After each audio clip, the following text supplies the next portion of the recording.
Welcome back to Unfilter'd, where we throw rules out the window and dive headfirst into the chaos. This week, we're surfing through ocean madness, celebrating food holidays so ridiculous they'll make you question everything, and taking a wild ride through this week in history. No topic too weird, no fact too insane. If you're ready for something far beyond the ordinary, smash that follow, grab your weirdest snack, and let's buckle up because we're about to plunge into a nightmarish abyss that'll make your skin crawl, your trust in reality collapse, and possibly make you question everything you've ever known about the ocean, where the laws of science and common sense get buried, eaten, and then resurrected as something unholy. Now, here's where it gets insane. The ocean is like an alien planet that we just happen to have on Earth. It covers about 71% of the planet's surface, and despite the fact that humans have made it to the moon and Mars, we've only explored around 5% of the ocean. Let that sink in. 5% of the ocean. We're looking at literally 95% of the most mysterious place on Earth, and we don't know jack about it. Oh, and it's not just the normal kind of, we don't know what's out there. No, this is the type of unknown that makes you feel like you've woken up in the middle of a bad acid trip, and your brain just can't catch up. But the deeper you go, oh boy, you think it's all fish and coral reefs? Nope, you're basically plunging into a giant cosmic nightmare. The further you descend, the more twisted it gets. Fish, sure, but fish that should not be allowed to exist. And the creatures down there, forget about it. Translucent skin, bioluminescent lights, and faces that look like they were crafted by a Lovecraftian god who only works in nightmares. Take the anglerfish, for example.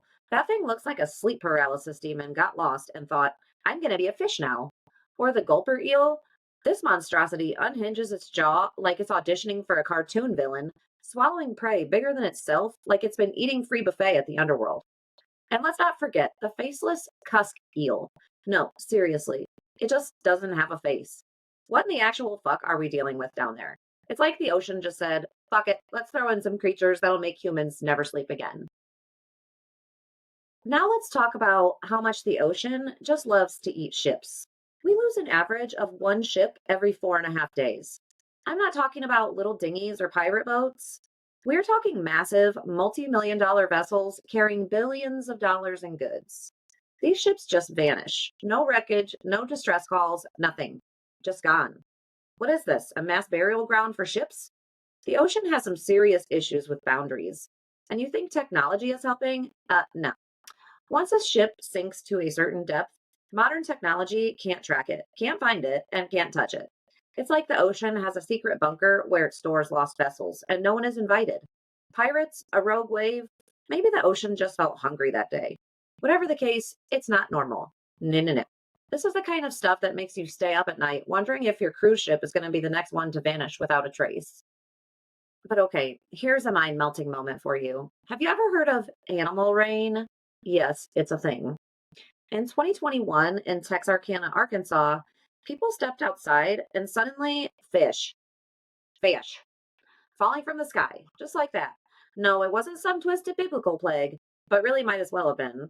Waterspouts or tornadoes, natural disasters that should only exist in horror movies, scoop up fish from lakes or the ocean, throw them up into the sky, and drop them miles away on people's driveways, cars, roofs, whatever. Imagine stepping outside and being smacked in the face by a fish like it's a prank show that went terribly wrong. This has happened before, and it's not just fish, guys. Frogs, worms, spiders, yes, spiders, falling from the sky. I don't know about you, but if I ever see an arachnid shower, I'm packing my shit and building an underground bunker like it's a damn apocalypse. No thanks. I'll take my chances with the land-based threats. Now, if I had to bet on a creature being an actual alien, I'm putting all my chips on the octopus. Why? Well, first off, these little fuckers are way too smart for their own good. Forget the fact that they can solve puzzles, escape aquariums, and recognize human faces, which is terrifying all by itself. Octopuses are like the escape artists of the animal kingdom. But it gets worse. These creatures can edit their own DNA. Like what? You heard that right. They can reprogram their proteins, adapt on the fly, and survive in conditions that would make any other creature crumble. They change themselves as needed, like they're from some advanced alien society that can control their own biology. And here's the kicker. Some scientists think octopus eggs came to Earth from space. Yeah. Alien octopus eggs, probably just hitching a ride on a comet. So, yeah, maybe they're not just alien in their DNA, they're straight up extraterrestrial. I don't know about you, but when a creature can alter its entire existence like that, I'm not calling it just another sea animal. I'm calling it an uninvited guest from the cosmos. Now let's talk about jellyfish. These gelatinous blobs are like that glitch in the matrix you didn't notice until it was too late. These things have been around for over 500 million years, before dinosaurs, and they're immortal. That's right, you can literally pluck them out of the water, throw them back in, and they just keep going. One species, Turritopsis dorni, tor, tura, Turritopsis, I'll put it on the screen, can reverse its aging process. Reverse aging. It's basically the fountain of youth in the form of a sea snot monster. So while we spend ridiculous amounts of money on anti aging creams, these translucent nightmares are just chilling and resetting their clocks. Some of these jellyfish could potentially be older than any human civilization we've built. And yet we just let it slide. I'm not over this. I'm side eyeing every jellyfish in the ocean as it ages backwards and laughs in the face of our mortality. But really, all that pales in comparison to the eel mystery. No one knows how eels reproduce. Let me repeat that. No one knows. We've dissected thousands of these things, and guess what? No reproductive organs. Nada. Nope. Nothing. Scientists, including Sigmund Freud, yes, that Freud, have tried and failed to crack this puzzle. Freud spent months dissecting eels and found no signs of eel junk. Where's the sex, Freud? Where's the eel sex? No one knows. And here's the real kicker. All eels, no matter where they are on Earth, travel to the Sargasso Sea, and then, boom, baby eels just appear. How? Magic? Secret society? Forbidden rituals? Maybe the ocean's just fucking with us. But I swear, there's something deeply sinister happening with eels, and we have no idea what it is. Are they just the result of an angry sea god's twisted sense of humor? Who knows? But I'm calling it now. Eels are straight up dark magic. If you don't walk away from this realizing the ocean is not your friend, then I don't know what to tell you. It's too vast, too mysterious, and way too full of things that shouldn't exist for us to keep pretending like it's some nice, calming vacation spot. Honestly, forget space exploration. The ocean is the final frontier, and it is terrifying. Every time we learn something new, it just opens up a whole new box of nightmares. So, whatever's lurking down there, whether it's ancient gods, alien creatures, or the ocean itself, it's watching us. And it is waiting. I don't trust it. All right, guys, now let's dig into some obscure holidays we missed, which happen to be all food related this week. Because, in case you haven't noticed, we've got all the priorities in the world to celebrate things like pie. Who needs world peace when you can devote entire days to sugary, doughy foods? The world is a mess, but at least we can rest easy knowing there's a cherry pie day somewhere on the calendar. That's the kind of mental stability we all need. February 20th was National Cherry Pie Day. Now, look, I'm not anti pie, I'm just not that into pie. Unless we're talking about pumpkin pie. That one I would give a holiday to. But cherry pie, meh, I guess it's all right. But seriously, the fact that cherry pie gets its own day sort of feels like the universe has misplaced its focus. It's literally just fruit in a crust. And you're going to sit there and say it's special enough to have its own day? I'm good. I'd rather just grab some cherries and skip the effort of baking. But if you're out here waving the cherry pie flag, I won't rain on your parade. You do you. Just maybe don't try to make me a believer. Then we have National Sticky Bun Day on February 21st. And honestly, who decided sticky buns were worth a whole day? And are we talking about the ones you get at a gas station or sketchy motels? Because if that's what we're celebrating, I'm just going to go ahead and say it wasn't worth it. Sure, they'll give you a sugar high, but you'll regret it the second you finish it. Like, wow, that was a mistake. But I'm too tired to go back and change it now. Sticky buns from gas stations are basically just carb loaded regret in a wrapper. It's the meh of breakfast pastries. And calling it a holiday? Who even asked for this? There's a better chance of me celebrating National Sleeping In Day than honoring this sad excuse for a dessert. Now, National Margarita Day hit on February 22nd. And let me tell you, this one has its merits. A solid limey tequila drink with salt? What's not to love? But here's where we'll kick it up a notch. Jalapeno margaritas. Yes, you heard me. I had one, and let me tell you, it was fucking bliss. The lime, the tequila, and then bam, the spice hits you like a truck right after you swallow it. It's like the margarita seduces you and then it kicks you in the throat with a peppery surprise on the way down. Spicy, refreshing, and at the same time, it's like a roller coaster, and I'm here for it. That said, National Margarita Day is probably one of the only holidays I'll celebrate with some enthusiasm. So, cheers to that. But just be warned, the heat's coming for you when you least expect it. Next up, February 23rd was National Banana Bread Day. All right, now we're talking, guys. I made some banana bread last week, and you guys, it was absolutely delicious. I can't even be modest about it. That banana bread was moist, flavorful, and the kind of treat that makes you feel better about life for about 10 minutes until the sugar crash comes. But who doesn't love some banana bread? It's like a hug in a loaf pan. I mean, it's literally the definition of comfort food.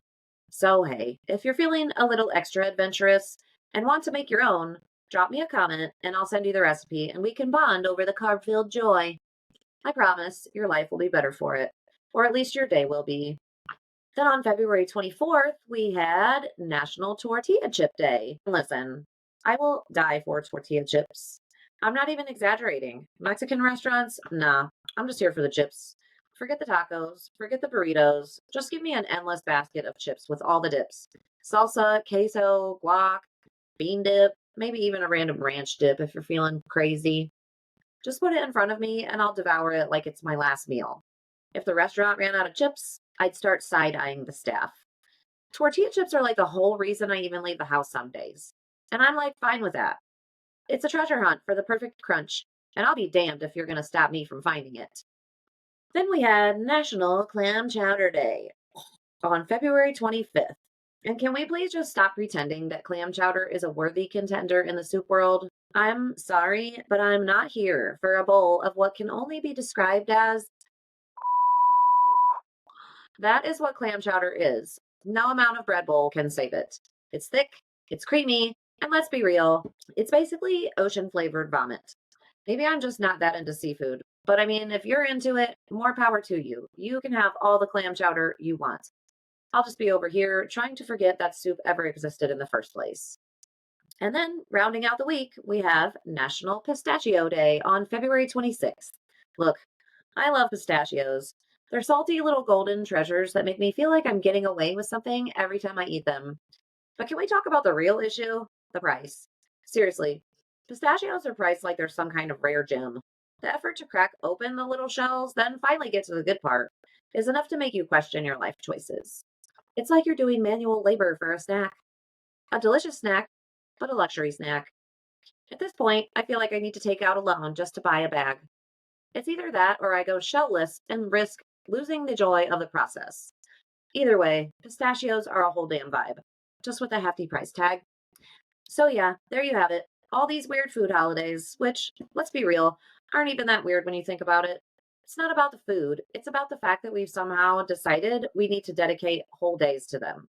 But I guess if you find yourself celebrating any of these in the future, just know the universe is behind you, but also questioning your life choices. So happy food holidays. May your chips be crunchy, your margaritas spicy, and your clam chowder, well, no. All right, enough with the food debacle. We're diving into history now, and trust me, it's going to be a wild ride. Because we're about to talk about everything from assassination to aviation, with a few explosions in between. Enjoy! February 20th, 1965. So let's talk about Malcolm X, the man who knew how to stir the pot. Dude was a radical, like unapologetically calling out racism, inequality, and the corruption of the American system. The FBI didn't just dislike him, they were actively trying to destroy him. And sure enough, on this day in 1965, the man who boldly declared, by any means necessary, was shot in front of his family at the Audubon Ballroom. Let's break this down for a second. This wasn't just some ordinary assassination. It was a warning to anyone who dared speak truth to power. They didn't just kill Malcolm. They tried to kill the message. They wanted to silence him, but guess what? It didn't work. The thing about people like Malcolm X is that their legacy isn't tied to a bullet or an early grave. It's tied to a movement they sparked, one that's still alive today. You can assassinate the man, but you can't assassinate the message. So here's to Malcolm, a man who knew exactly what it meant to be loud, proud, and impossible to shut down. February 21st, 1934, Pretty Boy Floyd, the man, the myth, the bank robber who made headlines with his signature charm. Yeah, sure, he might have been an outlaw, but unlike most criminals, he had this weird reputation of being a modern day Robin Hood. He'd rob banks and then take the loot to help poor people. A little weird, kind of sketch, but it's what got him his infamy. And then in 1934, after a gunfight with the FBI that was so intense, even the other criminals were like, okay, you guys can have this one. Floyd went down, ending the crime spree of one of the most well known outlaws of the Depression era. Let's be honest, though, he didn't just die, he was murdered by the FBI, who were more than happy to put him down like a dog. But let's not forget, Floyd's legacy is as much about his rebellious spirit as it is about proving that not even the best criminals can outwit the federal government. In the end, he lost, like most outlaws do, but at least he went out in a blaze of glory. R.I.P., pretty boy. You were the anti hero we never asked for, but definitely needed. February 22nd, 1997. Dolly the sheep, the world's first cloned mammal from an adult cell. It was one small step for scientists, one giant leap for humanity? Yeah, you can thank Dolly for opening the floodgates to the terrifying future where we start creating life in laboratories like it's some kind of weird, unholy science fair project. Let's be real. Dolly wasn't some cute little science experiment. She was a warning. Scientists took a cell from her udder because why not? And used it to create a genetically identical clone. Sure, Dolly lived to a pretty short 6 years, and yes, she did have arthritis in her later years, because what clone doesn't have some weird genetic problems? But that didn't stop the world from spiraling into a full on freak out about what cloning could do. From, we can make a better version of Dolly, to, hey, let's just bring back dinosaurs. We're all now just one bad lab accident away from opening the gates to some Jurassic Park type shit. But hey, Dolly's legacy lives on. Now you can clone your dog if you're weird and rich enough to afford it. Thanks for that, Dolly. You broke us. February 23rd, 1945. The stuff of legends. Iwo Jima. A tiny island, strategically important, but home to an absolutely terrifying battle between the US and Japan during World War II. The famous image of US Marines raising the flag on Mount Suribachi? Yeah, it's an icon. But let's be clear, this was no casual flag raising. These guys were elbow deep in mud, blood, and Japanese soldiers. They weren't just waving a flag, they were giving the world a big old middle finger. Iwo Jima was like the ultimate test of grit and determination. 6,000 Americans died to take it, and the Japanese lost 20,000. Was it worth it? Well, the US got a crucial airstrip, but the cost was astronomical. Still, the flag raising itself, a symbol of victory and sacrifice that transcends history. It's pretty iconic. And yeah, it's a huge look at us moment, but behind it was a lot of blood and suffering. So the next time you see that image, just remember, it's more than just a flag. It's a fist in the air after surviving hell on Earth. February 24th, 1868. Andrew Johnson got impeached. And not just for being a complete disaster as a president, but because he couldn't stop pissing off Congress. After Lincoln died, they threw Andrew Johnson into the top job, hoping he'd fix things. Spoiler alert, he didn't. Johnson was like a wrecking ball in a porcelain store, screwing up Reconstruction and firing the Secretary of War without permission. Cue Congress throwing up their hands and deciding, yeah, you're done. They voted to impeach him over 11 counts of misconduct. But here's the kicker. When it went to the Senate trial, it was so close, Johnson almost got kicked out of office.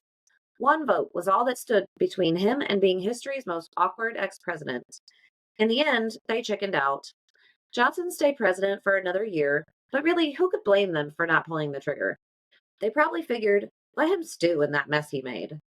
Classic politics, all the drama, none of the action. February 25th, 1991. The Gulf War was like a 90s action movie, only it was real and the explosions weren't CGI. After 4 months of intense airstrikes and ground combat, the Gulf War ended with a ceasefire agreement, and Iraq was forced to retreat. But don't get it twisted. Just because the US called it a victory doesn't mean it was clean. There were hundreds of thousands of lives lost, millions of dollars spent, and let's not even talk about the environmental disasters that came with it. I'm looking at you, oil fires. But hey, the US got a solid win and proved that its military was a well oiled killing machine. So, what happened after? Well, we all went back to pretending we were safe from the next war, which, spoiler alert, wasn't exactly true.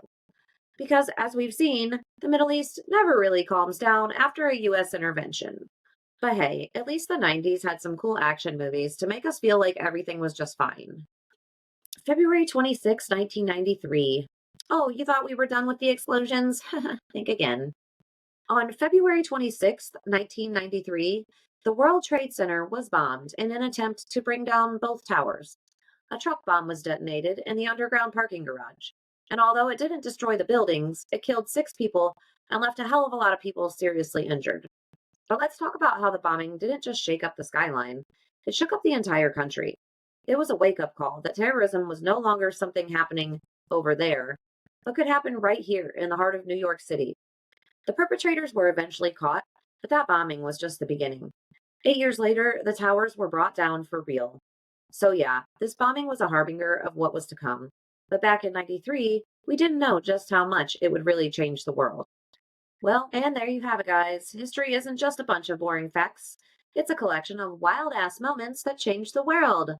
So, next time you're stuffing your face with pie or drinking margaritas, just remember history's out there lurking, waiting to make your nice, comfy life just a little bit weirder. Stay tuned for more chaos. And speaking of history lurking in the shadows, waiting to mess with us, it's not just the past we should be worried about. Because while we're out here celebrating pies and margaritas, something or someone might be watching from above. And no, I'm not talking about satellites or Bezos' latest attempt at world domination. Let's talk UFOs. Not the cute little sci fi saucers from the 1950s B movies, but the actual, unidentified, what the hell is that objects that keep popping up in our skies, only for the government to be like, oh, yeah, that was just swamp gas, totally normal. Go back to sleep. Except, plot twist, they're not even calling them UFOs anymore. Now they're UAPs, unidentified aerial phenomena. Because apparently, when you're the government, changing the name of something makes people stop questioning it. That's like renaming murder unanticipated human deactivation and hoping nobody notices. And let's not forget 2023, when the Pentagon straight up admitted, yeah, so we have recovered craft, not of this world. Excuse me? Not of this world? That should have been the biggest headline in history. But instead, it got buried under TikTok drama and whatever nonsense Congress was up to that week. They admitted to alien tech, and we just moved on like they told us the McRib was back. Then, of course, we got all the high speed, physics defying, blink and you miss it UFOs that pilots keep reporting. Objects moving in ways that should be scientifically impossible. Defying inertia like the laws of physics are just a suggestion. And what's the government's response? Weird. So, like, are we being watched? Are we someone's weird intergalactic reality show? Are aliens just sitting back, laughing at our dumb little wars, bad fashion trends, and ability to function as a species? Probably. And at this point, I don't even blame them for staying in the sky. If I were an alien, I wouldn't fucking land here either. But hey, if they ever do decide to drop in, at least we have front row seats to the most chaotic first contact event in history. Until then, we'll just keep blaming the weird lights in the sky on weather anomalies and pretending everything is totally normal. Yeah, bud. For sure, bud. Totally normal, bud. Oh, fuck yeah, bud. And that's a wrap on today's unhinged descent into madness, guys. If you've made it this far and you're still questioning what just happened, congrats, you're one of us now. Hit that subscribe button, share this episode with a friend or an enemy, I'm not picky, and leave a review to let the world know that sanity is overrated. If you want more chaos between episodes, follow the Unfiltered podcast on Facebook, TikTok, and Instagram because the weird doesn't stop when the mic turns off. Got thoughts, theories, a personal UFO encounter that the government totally didn't cover up? Drop them in the comments or send me a message. I want to hear it all. And if you love this brand of unfiltered insanity, support the show on Indiegogo. Every contribution helps keep this podcast as raw, real, and unhinged as ever. Catch the Unfiltered podcast on YouTube, Spotify, and Patreon, because one platform isn't enough to contain this madness. Until next time, keep it strange, keep it chaotic, and most importantly, keep it unfiltered. Love you. Bye.